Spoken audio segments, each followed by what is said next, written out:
ಆತ್ಮೀಯ ನನ್ನ ಎಲ್ಲ ವಿದ್ಯಾರ್ಥಿಗಳಿಗೆ ಈ ಶುಭ ಮುಂಜಾನೆಯ ಶುಭಾಶಯಗಳು. ವಿದ್ಯಾರ್ಥಿಗಳೇ, ನಾವು ಪ್ರತಿ ದಿನದಲ್ಲೂ ಕೂಡ ಒಂದಲ್ಲ ಒಂದು ರೀತಿಯ ಪ್ರಯಾಣವನ್ನು ನಾವು ಮಾಡ್ತಾನೆ ಇರ್ತೀವಿ. ಅದೇ ರೀತಿಯಲ್ಲಿ ವರ್ಷಕ್ಕೊಂದರಂತೆಯೋ ಅಥವಾ 2 ಸಾರಿನೋ ನಮಗೆ ಬಿಡುವು ಎನಿಸಿದಾಗ ಒಳ್ಳೆಯ ಸಂದರ್ಭದ ಸಮಯದಲ್ಲಿ ನಮ್ಮ ಮನಸ್ಸಿಗೆ ಬೇಜಾರನ್ನ ಕಳೆಯೋದಕ್ಕೋಸ್ಕರವಾಗಿ ನಾವು ಪ್ರವಾಸವನ್ನು ಕೂಡ ಮಾಡ್ತಕ್ಕಂತಹ ಸಂದರ್ಭಗಳು ಕೂಡ ನಮ್ಮಲ್ಲಿ ಕಾಣ್ತವೆ. ಹಾಗೆ ನಾವೆಲ್ಲರೂ ಕೂಡ ಈ ಶೈಕ್ಷಣಿಕ ಪ್ರವಾಸವನ್ನಾದರೂ ಕೈಗೊಂಡಿರ್ತೀವಿ, ಇಲ್ಲವೇ ಕುಟುಂಬದಿಂದಲಾದರೂ ಕೂಡ ನಾವು ಪ್ರವಾಸವನ್ನ ಕೈಗೊಂಡಿರ್ತಕ್ಕಂತಹ ಸಂದರ್ಭಗಳು ಅನೇಕ ರೀತಿಯಲ್ಲಿ ನಾವು ಕಂಡಿದ್ದೇವೆ. ಬೇರೆಯೂ ಸಹಿತವಾಗಿ ಪ್ರವಾಸವನ್ನ ಮಾಡುವುದನ್ನು ನಾವು ನೋಡಿದ್ದೇವೆ. ಹಾಗಾಗಿ ಈ ಪ್ರವಾಸ ಅಂತಕ್ಕಂಥದ್ದು ಯಾವ ರೀತಿ ಇರ್ತದೆ ಅಂತಂದ್ರೆ ಮನಸ್ಸಿಗೆ ಒಳ್ಳೆಯ ಆನಂದವನ್ನು ಕೊಡುತ್ತದೆ, ಹೊಸ ಹೊಸ ವಿಚಾರಗಳನ್ನು ತಿಳಿಸಿಕೊಡ್ತದೆ, ಹೊಸ ಹೊಸ ಸಂಸ್ಕೃತಿ, ಹೊಸ ಹೊಸ ಆಚಾರಗಳನ್ನ ಎಲ್ಲವನ್ನು ಕೂಡ ನಮ್ಮ ಜೀವನದಲ್ಲಿ ಹೊಸತನ್ನ ಕಲಿಸಿಕೊಡ್ತಕ್ಕಂತಹ ಒಂದು ವಿಚಾರವನ್ನು ಇಲ್ಲಿ ನಾವು ನೋಡಬಹುದಾಗಿದೆ. ಹಾಗಾಗಿ ಪ್ರವಾಸ ಕಥನ ಅಂದ್ರೇನು? ಪ್ರವಾಸ ಕಥನ ಅಂತಂದ್ರೆ ನಾವು ಪ್ರವಾಸಕ್ಕೆ ಹೋದಾಗ ಅಲ್ಲಿ ನೋಡಿರ್ತಕ್ಕಂತಹ ಅನುಭವಗಳನ್ನ ದಾಖಲೆಯ ರೂಪದಲ್ಲಿ ಬರೆದಿಡ್ತಕ್ಕಂಥದ್ದನ್ನು ನಾವೇನಂತ ಕರಿತೀವಿ? ಪ್ರವಾಸ ಕಥನ ಅಂತ ಕರಿತೀವಿ.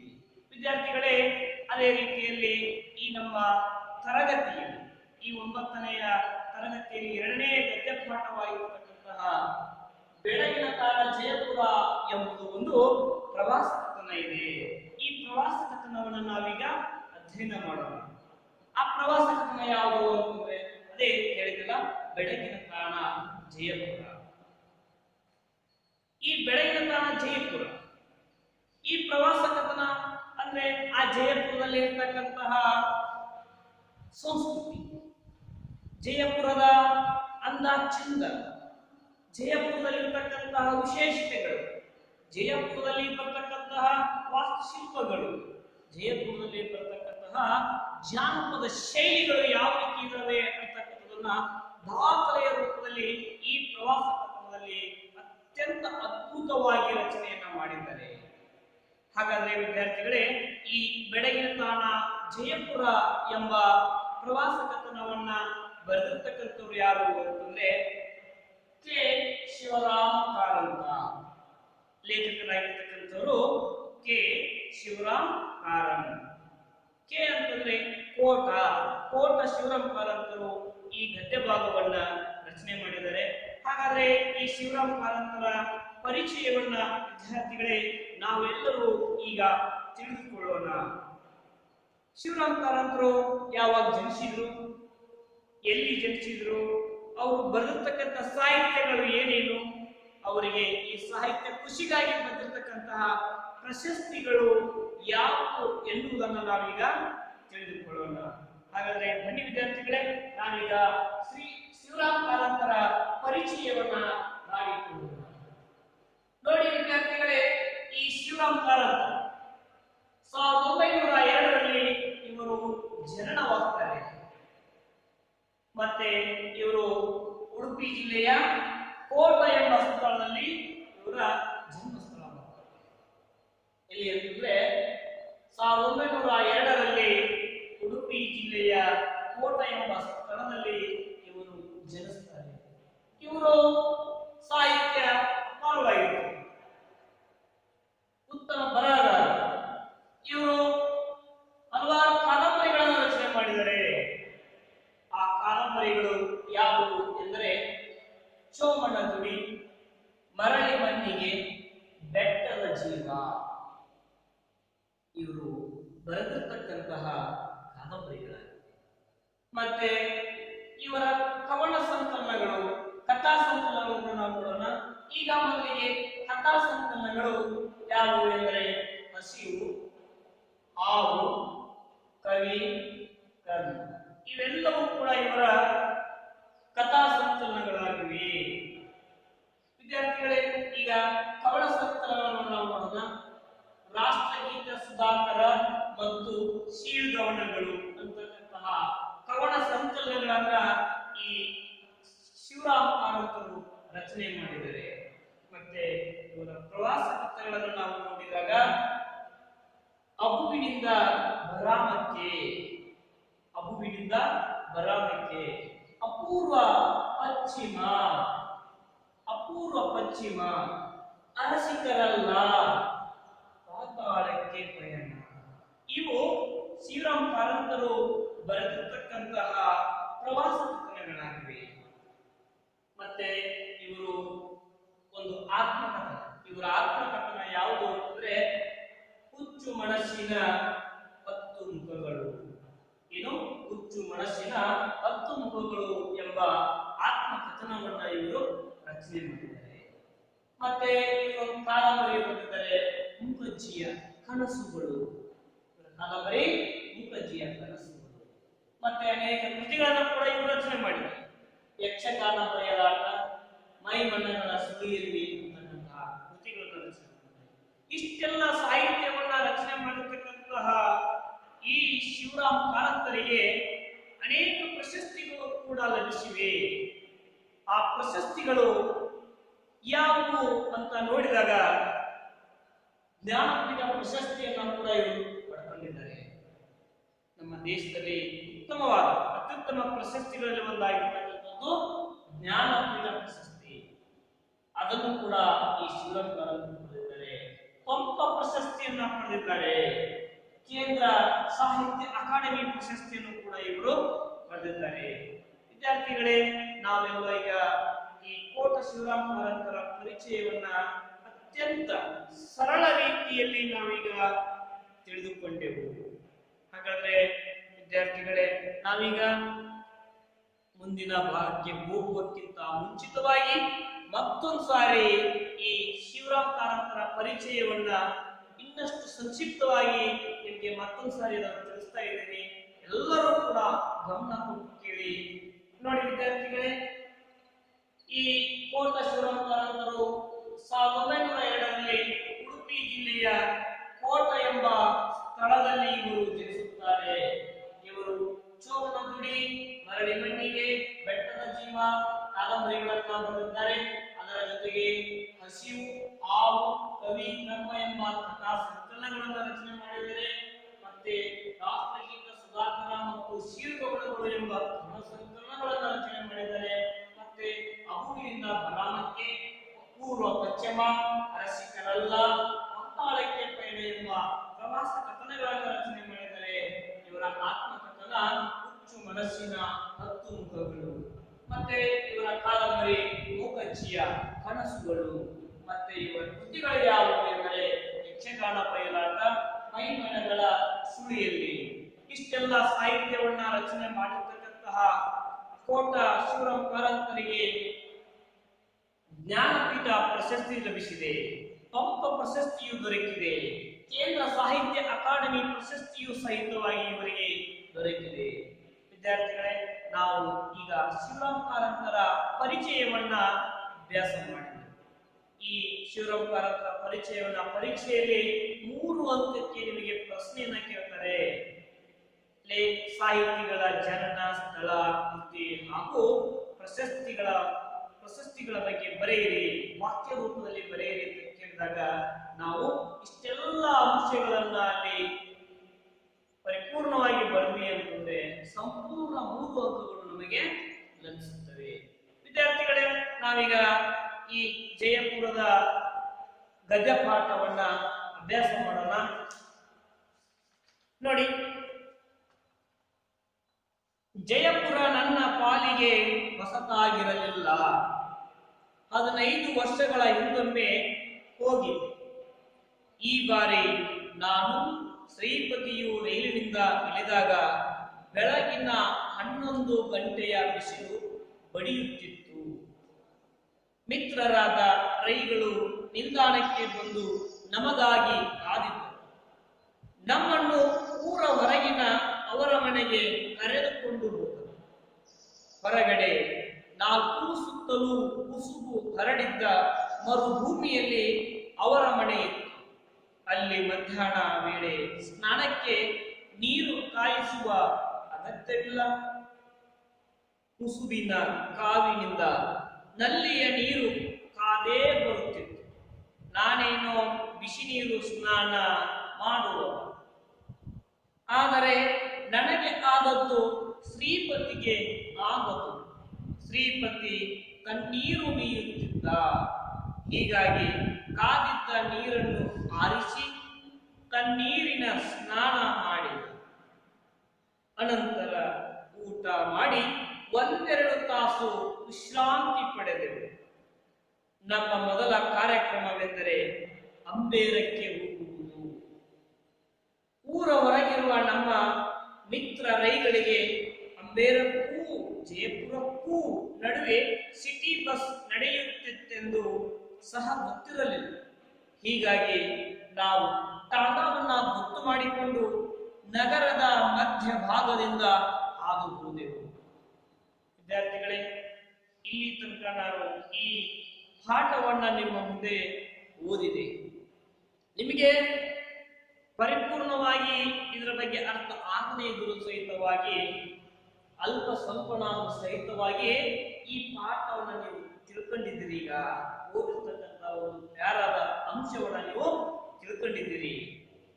ಈಗ ಇದರ ಸಾರಾಂಶ, ಇದರ ಅರ್ಥವನ್ನು ಸಂಪೂರ್ಣ ನಿಮಗೆ ತಿಳಿಸಿಕೊಡ್ತಾ ಇದ್ದೀನಿ. ನೋಡಿ ಮಕ್ಕಳೇ, ಈ ಲೇಖಕರಿಗೆ ಜಯಪುರ ಈ ನಗರ ಅವರಿಗೇನು ಹೊಸದಾಗಿರ್ಲಿಲ್ಲ. ಯಾಕಂತಂದ್ರೆ ಜಯಪುರಕ್ಕೂ ಇವರು ಮೊದಲು ಹೋಗಿ ಬಂದಿದ್ರು. ಆ ಜಯಪುರಕ್ಕೆ ಇವರು ಮೊದಲು ಹೋಗಿ ಬಂದಿದ್ರು. ಹಾಗಾಗಿ ಅದೇನು ಮೊದಲನೇ ಸಲ ಜಯಪುರಕ್ಕೆ ಹೋಗ್ತಕ್ಕಂತಹ ಅನುಭವ ಅನ್ನುವಂಥದ್ದೇನಲ್ಲ. ಹಾಗಾಗಿ ಈ ಜಯಪುರಕ್ಕೆ ಈ ಲೇಖಕರು 15 ವರ್ಷಗಳ ಹಿಂದೆ ಹೋಗಿ ಬಂದಿದ್ರು. ಈಗ ಮತ್ತೆ ಹೋಗಿದ್ದಾರೆ.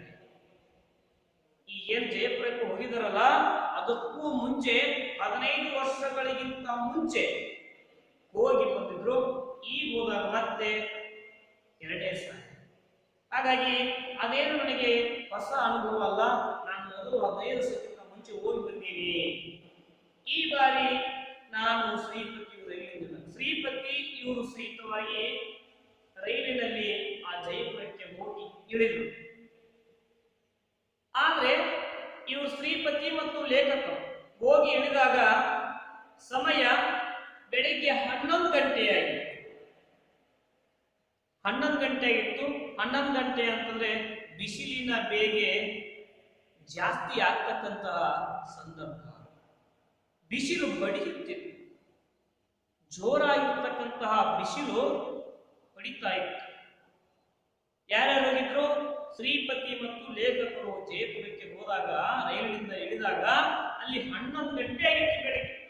ಬಿಸಿಲು ವಿಪರೀತ ಬರ್ತಾ ಇತ್ತು. ಮಿತ್ರರಾದ ರೈಗಳು ನಿಲ್ದಾಣಕ್ಕೆ ಬಂದು ಮಗಾಗಿ ನಮ್ಮ ಫ್ರೆಂಡ್, ಯಾರ ಫ್ರೆಂಡು? ಗೆಳೆಯರು, ಲೇಖಕರ ಗೆಳೆಯರಾಗಿರ್ತಕ್ಕಂಥ ರೈಗಳು.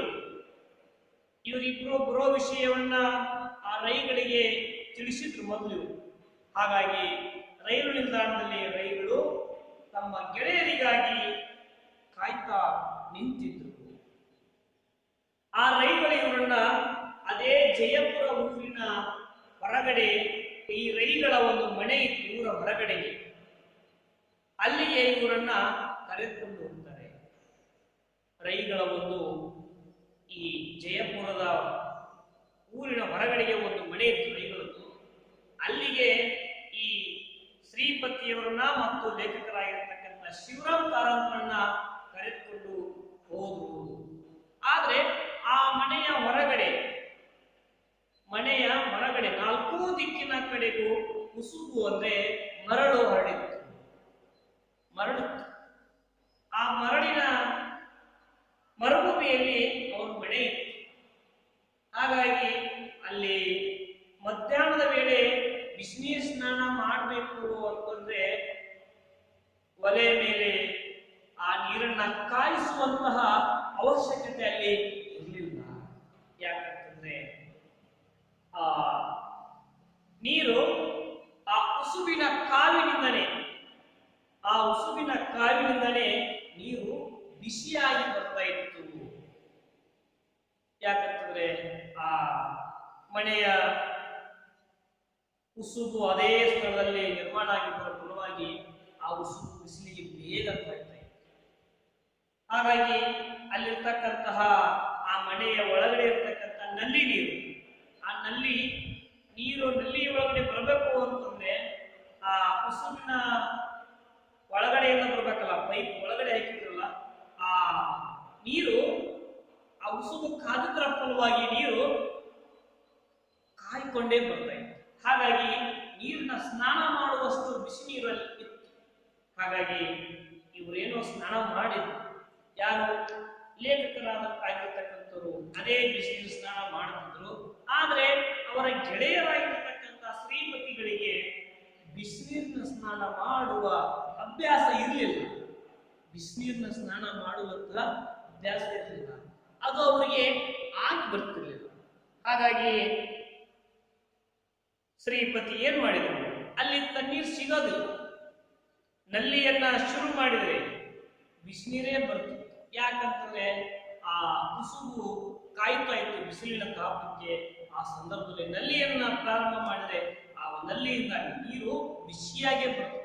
ಹಾಗಾಗಿ ಈ ಶ್ರೀಪತಿಯವರು ಏನ್ ಮಾಡಿದ್ರು ಅಂತಂದ್ರೆ, ಅಲ್ಲಿರ್ತಕ್ಕಂತಹ ನಲ್ಲಿ ನೀರನ್ನ ಒಂದು ಪಾತ್ರೆಯಲ್ಲಿ ಹಿಡಿದಿಟ್ಕೊಂಡು ಮನೆಯ ಒಳಗಡೆ ನೆರಳಿನಲ್ಲಿ ಅದನ್ನ ಆರಿಸಲಿಕ್ಕೆ ಬಿಟ್ಟರು. ನೀರು ತಂಪಾದ ಮೇಲೆ ಆ ತಣ್ಣೀರಿನ ಜೊತೆಗೆ ಇವರು ಸ್ನಾನವನ್ನ ಮಾಡಿದರು. ಬಿಸಿನೀರು ಸ್ನಾನ ಮಾಡಲಿಕ್ಕೆ ಒಪ್ಪದ ಕಾರಣಕ್ಕಾಗಿ ಅದೇ ಬಿಸಿನೀರನ್ನ ತಂಪು ಮಾಡಿಕೊಂಡು ಇವರು ಸ್ನಾನ ಮಾಡ್ತಾರೆ. ಆ ನಂತರ ಎಲ್ಲರೂ ಊಟ ಮಾಡಿದರು. ಎಲ್ಲರೂ ಸೇರ್ಕೊಂಡು ಊಟ ಮಾಡಿ ವಿಶ್ರಾಂತಿಯನ್ನ 1-2 ಗಂಟೆ ತನಕ ಪಡ್ಕೊಂಡ್ರು. ಯಾಕಂತಂದ್ರೆ ರೈಲಿನಿಂದ ಬಂದಿದ್ರಲ್ವಾ, ಅಲ್ಲಿಂದ ಬಂದರ ಫಲವಾಗಿ ಇವರಿಗೆ ಸುಸ್ತಾಯಿತು. ಹಾಗಾಗಿ ಒಂದು ಸ್ನಾನ ಮಾಡಿದ್ರು, ಸ್ನಾನ ಮಾಡಿ ಊಟ ಮಾಡಿದ್ರು. ಊಟವನ್ನ ಮುಗಿಸಿಕೊಂಡು 1-2 ಗಂಟೆ ವಿಶ್ರಾಂತಿಯನ್ನ ಪಡ್ಕೊಂಡ್ರು. ಆನಂತರ ಈ ಪ್ರವಾಸದ ಮೊದಲ ಕಾರ್ಯಕ್ರಮ ಯಾವುದು ಅಂತಂದ್ರೆ, ಇದು ಅಂಬೇರಕ್ಕೆ ಹೋಗುವುದು. ಜಯಪುರದಲ್ಲಿ ಒಂದು ಅಂಬೇರ ಅಂತಕ್ಕಂಥ ಒಂದು ಪ್ರವಾಸಿ ಸ್ಥಳ ಇದೆ. ಆ ಪ್ರವಾಸಿ ಸ್ಥಳಕ್ಕೆ ಇವರು ಹೋಗ್ಬೇಕು ಅಂತೇಳಿ ಒಂದು ಪ್ರಯಾಣದ ಒಂದು ವಿಷಯದ ಫಲವಾಗಿ ಅಲ್ಲಿಗೆ ಹೋಗ್ಬೇಕು ಅಂತ ನಿರ್ಧಾರ ಮಾಡಿದರು. ಹಾಗಾಗಿ ಅಲ್ಲಿಗೆ ಹೋಗ್ಲಿಕ್ಕೆ ಸಿದ್ಧತೆಯನ್ನ ಮಾಡಿದರು. ಆದ್ರೆ ಆ ಊರ ಹೊರಗಿರತಕ್ಕಂತಹ ಈ ಅಂಬೇರಕ್ಕೆ ಸಿಟಿ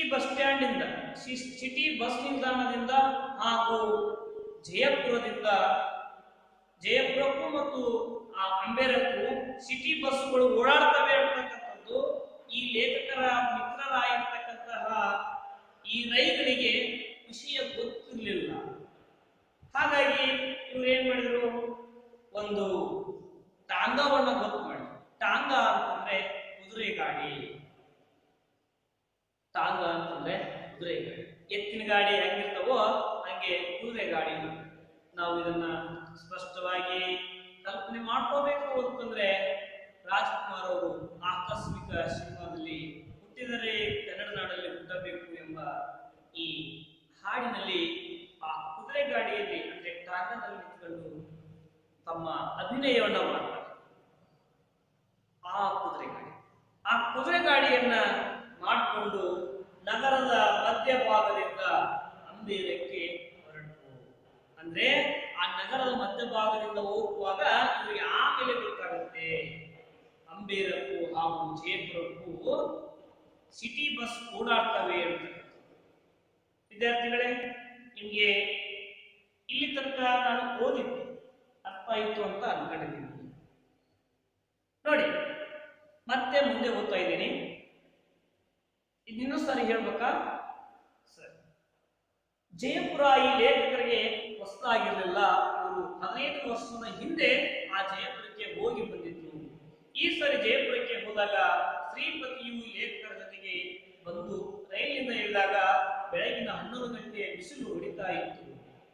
ಆ ಸಂದರ್ಭದಲ್ಲಿ ಇವರ ಗೆಳೆಯರಾಗಿರ್ತಕ್ಕಂಥವ್ರು ಯಾರು, ಈ ಜಯಪುರದಲ್ಲಿರ್ತಕ್ಕಂಥ ಗೆಳೆಯರಾಗಿರ್ತಕ್ಕಂಥ ರೈಗಳು ಈ ರೈಲಿನ ನಿಲ್ದಾಣದಲ್ಲಿ ಇವರಿಗಾಗಿ ಕಾಯ್ಕೊಳ್ತಾ ನಿಂತಿದ್ರು.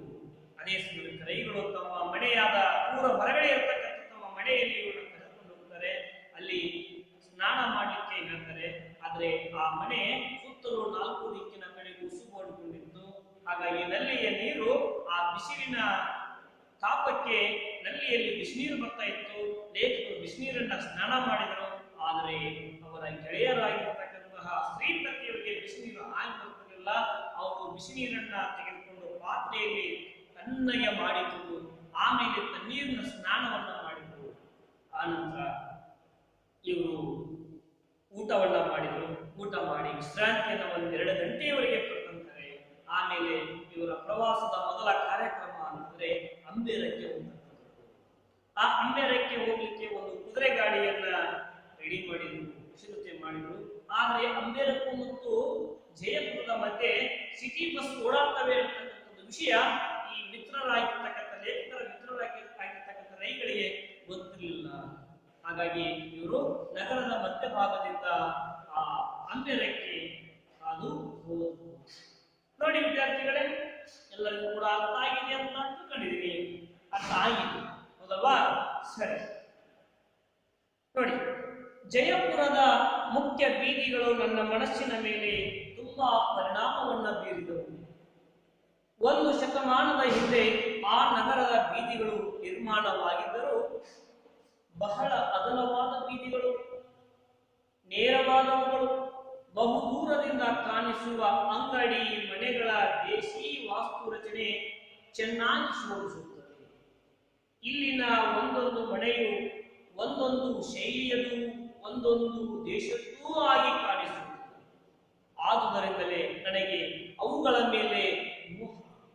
ಇಲ್ಲಿನ ಮುಖ್ಯ ಬೀದಿಗಳು ಸಂಧಿಸುವಲ್ಲಿ ಸುಂದರವಾದ ಚೌಕಗಳಿವೆ.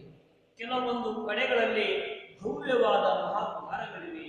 ಅಲ್ಲದೆ ಜಯಪುರ ಬಣ್ಣಗಾರರ ಅವರು ಬಣ್ಣ ಹಾಕುವ ಕುಶಲಿಗರು ಆ ಊರಿನಲ್ಲಿ ಬಹಳ ಮಂದಿ ಇದ್ದಾರೆ. ಬಣ್ಣದ ಮೋಹವಿರುವ ಜನರೂ ಬಹಳ ಇದ್ದಾರೆ. ಗಿಡ ಮರಗಳಿಲ್ಲದ ಸ್ಥಳದಲ್ಲಿ ವಾಸಿಸುವ ಜನರಿಗೆ ಕಣ್ಣಿನ ತನಿವು ಹೇಗೆ ಬರಬೇಕು?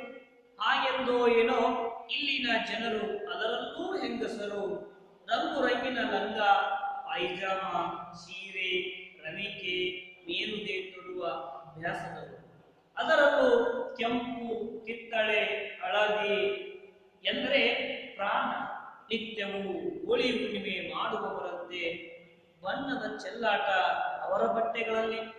ಗಂಡಸರೂ ರಂಗುರಾಯರೇ.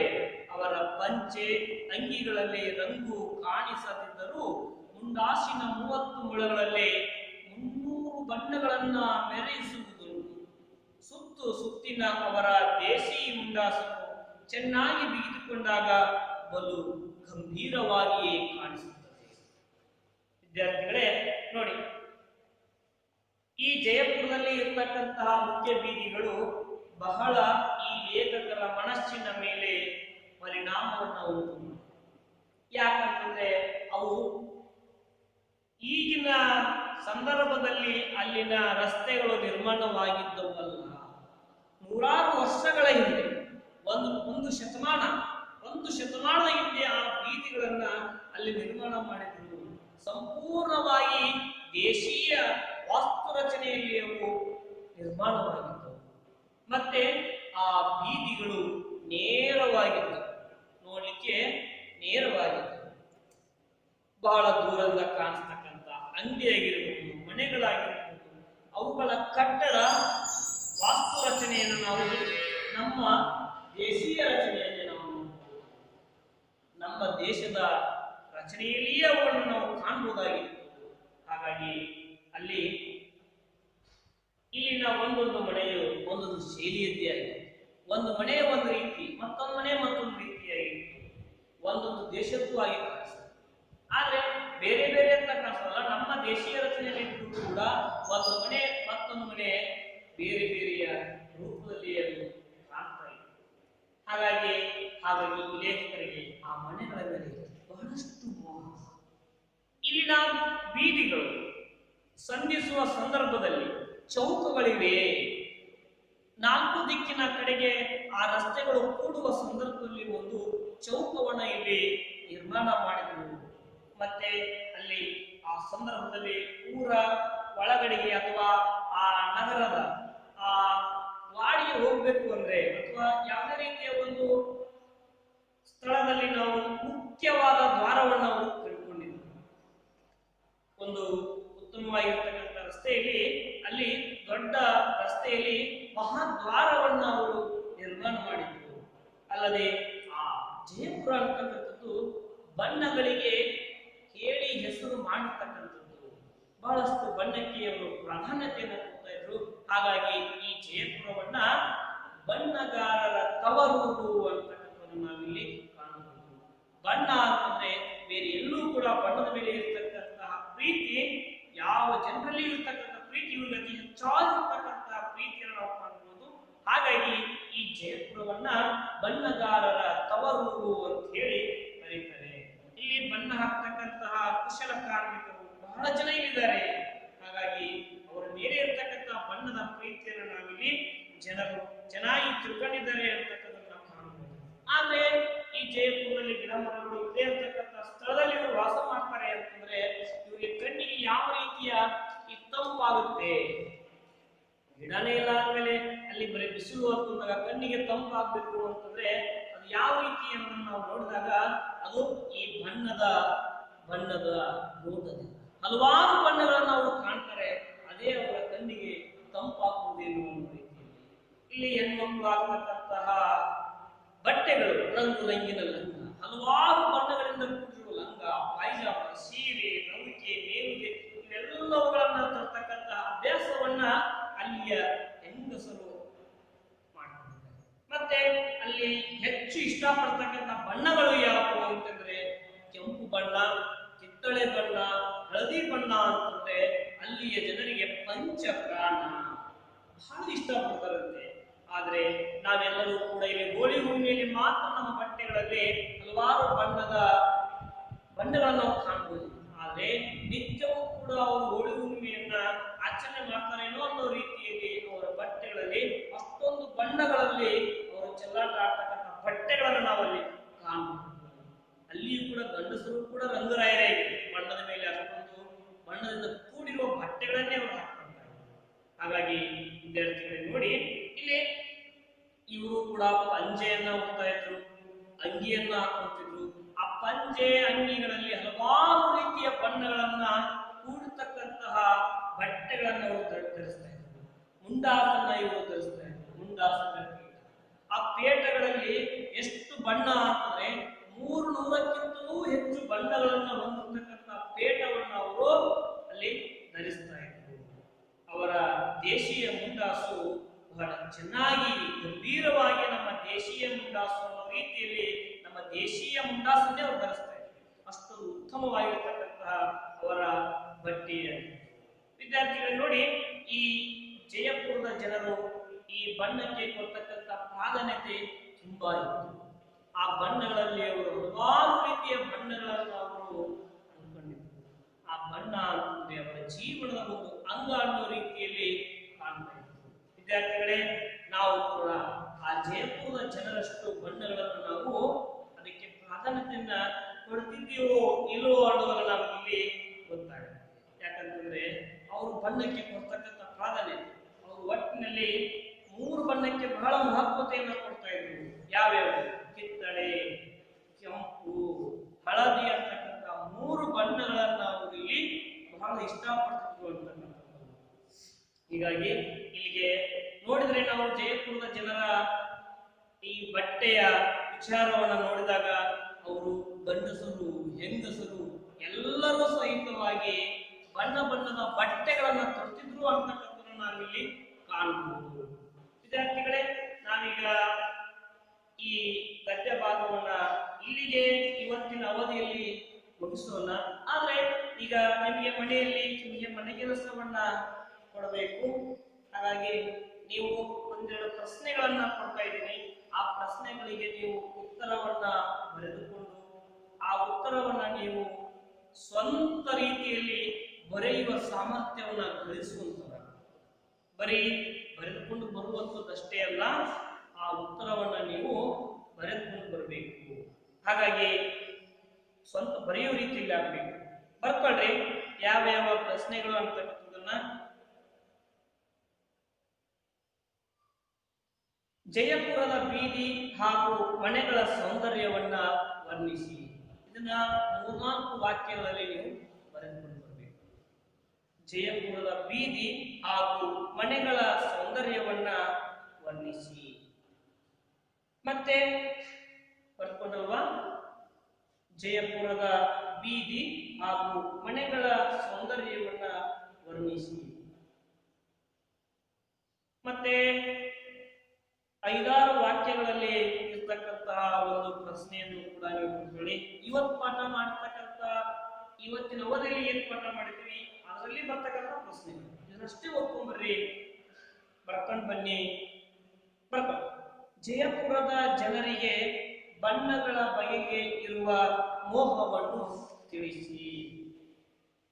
ಜಯಪುರದ ಜನರಿಗೆ ಬಣ್ಣಗಳ ಬಗೆಗೆ ಇರುವ ಮೋಹವನ್ನು ತಿಳಿಸಿ. ಇನ್ನ ಸಂದರ್ಭ ಒಂದು ಬರ್ಕೊಳ್ರಿ. ಸಂದರ್ಭ ಅಲ್ಲಿ ಮಧ್ಯಾಹ್ನ ವೇಳೆ ಸ್ನಾನಕ್ಕೆ ನೀರು ಕಾಯಿಸುವ ಅಗತ್ಯವಿಲ್ಲ. ಅಲ್ಲಿ ಮಧ್ಯಾಹ್ನ ವೇಳೆ ಸ್ನಾನಕ್ಕೆ ನೀರು ಕಾಯಿಸುವ ಅಗತ್ಯವಿಲ್ಲ. ಮುಗಿತಾ?